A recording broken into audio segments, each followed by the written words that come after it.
Okay, it's going. Alright, how you doing? Okay, okay. Alright. Don't get too excited, cause that's all you'll get from me. Hey, yeah, I think you're cute, but really you should know. I just came to say hello.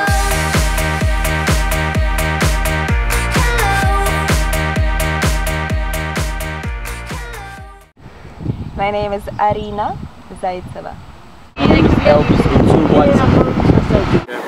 Javier. My name is Ines Van Oten and I'm from Antwerp. Terry Bangs. My name is Prince. Prince, you can spell P-R-I-N-C-E. That's Prince. Prince. Yeah, I'm from Accra.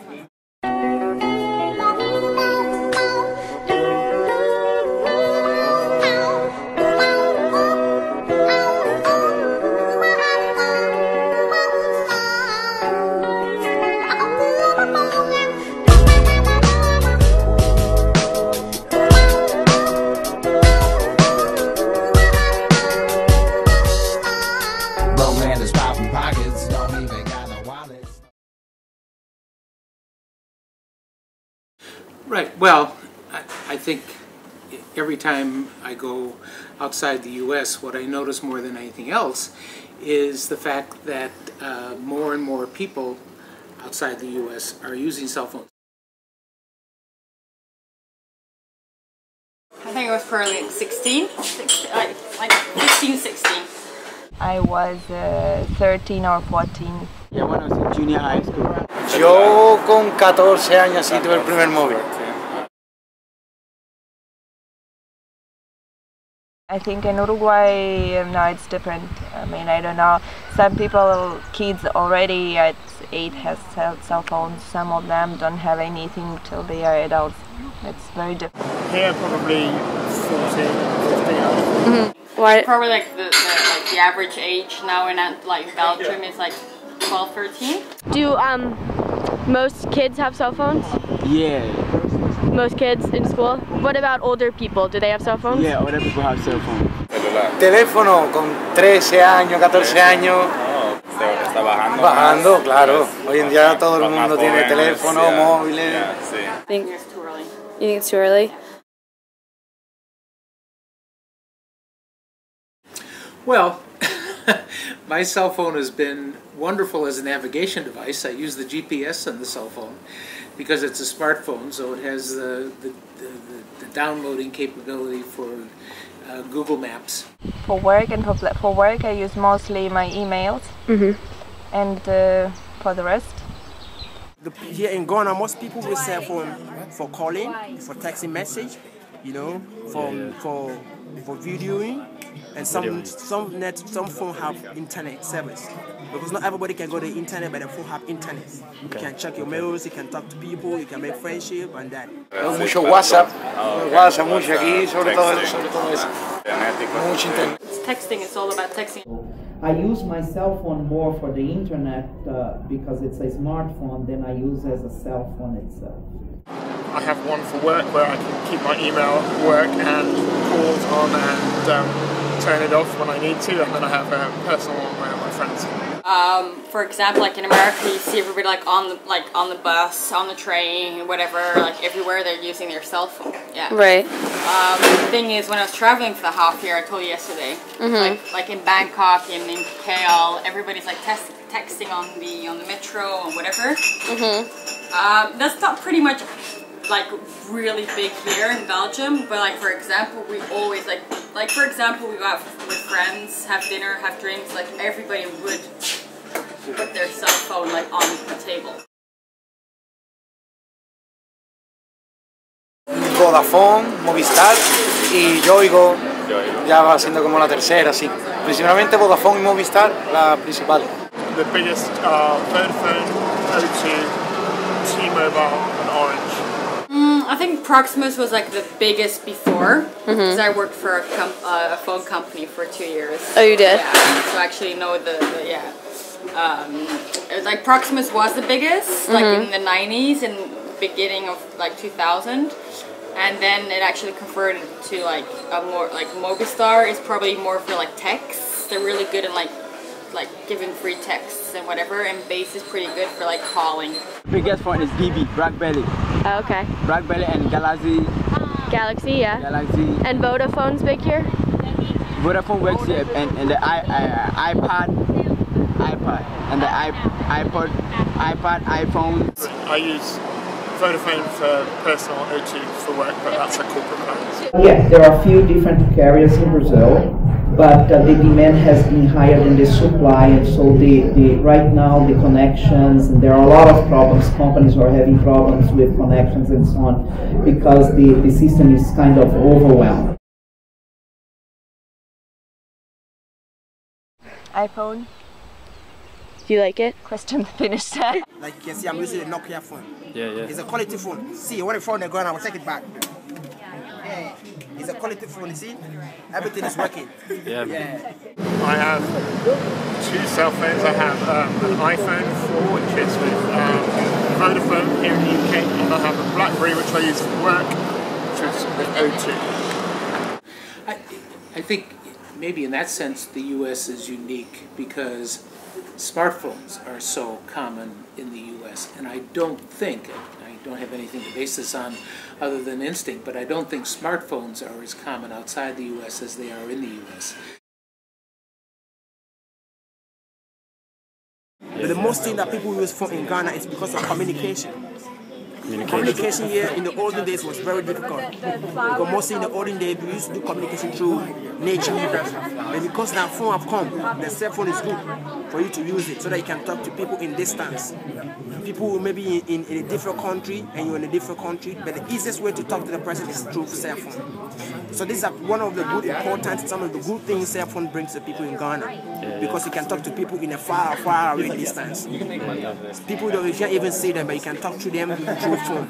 Era desde unos pedazos de ladrillo que eran hasta ahora de chiquitito, táctiles. I think the cell phone, especially the fact that you can use cell phones as a true communication device beyond just telephone calls, I think absolutely it's helping making the world smaller. You might think it's helping bring a lot of people together, just as all the other technology that's available out there, as software and hardware that's available out there, is helping make the world smaller and helping globalization. I think it enables a lot more business. It just speeds things up. I like cell phones, and cell phones are good. And what I want to say, each people must get a cell phone. And it's better. Like in case of emergency, like if your brother or your sister, if you're in school, like something happens in emergency, you can even take your cell phone and make a call. In Ghana, phone is one kind of thing you need in life because you have a friend in the top team. In the night, in the day, in the morning, you know, your loved ones, your girlfriend, your boyfriend, you have a phone, it's good.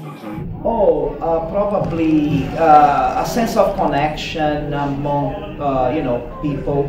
Brazilians are quite addicted to cell phones in some sense. A lot of Brazilians have 2, 3 cell phones that they carry with them.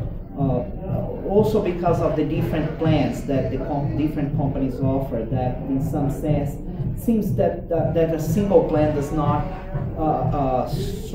serve all of the needs of Brazilian consumers, so they need to have 2 or 3 based on that.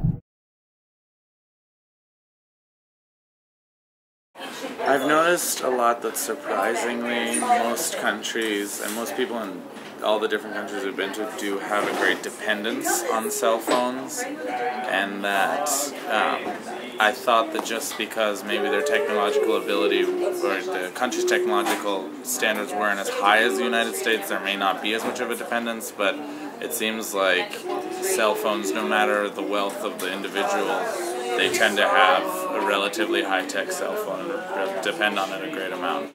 So in Ghana, we went to a bar, and like the lady who owned it, her name was Queen Sheila, and I got to know her, and I got to know her daughter, who was a waitress, and her daughter's name was Veronica, and I got to talking to her. We did the whole handhold thing for like an hour, and she was asking me if there was anyone that she could marry back in the States, and I was like, oh my god, you can marry my brother. And So she was like, can we call him? Can I have your phone number? Can I have his phone number? So she like whipped out her cell phone and like got all these numbers. And we ended up calling my brother from Ghana and like leaving him a voicemail saying, hey, like, I just want you to know, like, my friend Veronica wants to come back and marry you. Okay, so this is a story about a woman I saw with a cell phone when I was living in Chiapas, which is in southern Mexico. This would have been at the beginning of the century, and cell phones weren't all that common, not even in Canada at that time. And I was watching the people in the market one day, and I saw this woman about my age sitting on a big sack of, I think it was coffee beans, but I'm not sure. And she was dressed in her traditional indigenous clothing, and she was using a cell phone. And at first I thought, my goodness, how incongruous, this person with a cell phone in southern Mexico. And I learned later that the cell phone, a lot of people in southern Mexico had cell phones, even though they weren't that common yet in the north. And the reason was really interesting.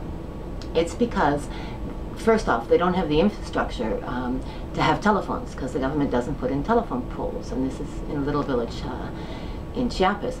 And the more interesting part of the story I discovered is that once people had access to cell phones, like this woman, they had access to information, and for her it was particularly important information because she belonged to a family of coffee growers. And what she was doing on the cell phone was finding out what the price of coffee was. And previously, the coffee buyers would come to the villages and tell them what the price of coffee was, and they had no way of knowing. So once the cell phone came in, they all of a sudden had power and control of buying or selling their coffee beans at a fair price. I did the homestay in Sanase village, and I noticed that all the little kids had cell phones, and our guide told us not to give out our cell phone number because all the kids use all their money to buy minutes so they can use their cell phones. So in Ghana or in Sanase village, nobody has a prepaid plan. Everyone just buys minutes as they go along. I noticed a lot more iPhones in Europe than in Africa or South America. In Africa, I saw a lot of Blackberries or little like flip phones, whereas in Europe there were it was a lot more similar to America with high-tech Droid phones or iPhones. Also, I have an international phone, so I pick up the whatever I guess satellite or server it is that in each country, and it's been interesting to go through each country and see which company it is that's providing the cell phone service, because it's a lot of Movistar or Vivo, or even I think I had Altel once. So it's interesting that there's a couple different companies that are international and provide a lot of different countries with the same service. A long time ago, I read an article about fishing in India, where fishermen would use their first generation mobile phones and would call each other when they were out fishing and they found fish because they didn't have sonar, and when they could find fish, they'd phone each other, and it would affect where the market took place. So the people on the shore would go to the ports where people were going to come in with the fish, and the other fishermen would go to those areas which had ample fish on those days, completely transforming the market and in those areas and generating more revenue for the local fishermen. As we left the familiar, crossed the sea, and began exploring countries around the Atlantic Rim, we saw how far-reaching and ubiquitous the cell phone has become in our increasingly globalized world. From bustling cities in Europe, to remote villages in Ghana, to impoverished favelas in Brazil, cell phones were always there. It seems to beg the question, Don't know how we live without them. Hey, I just met you, and this is crazy, but here's my number, so call me maybe. It's hard to look right at your baby.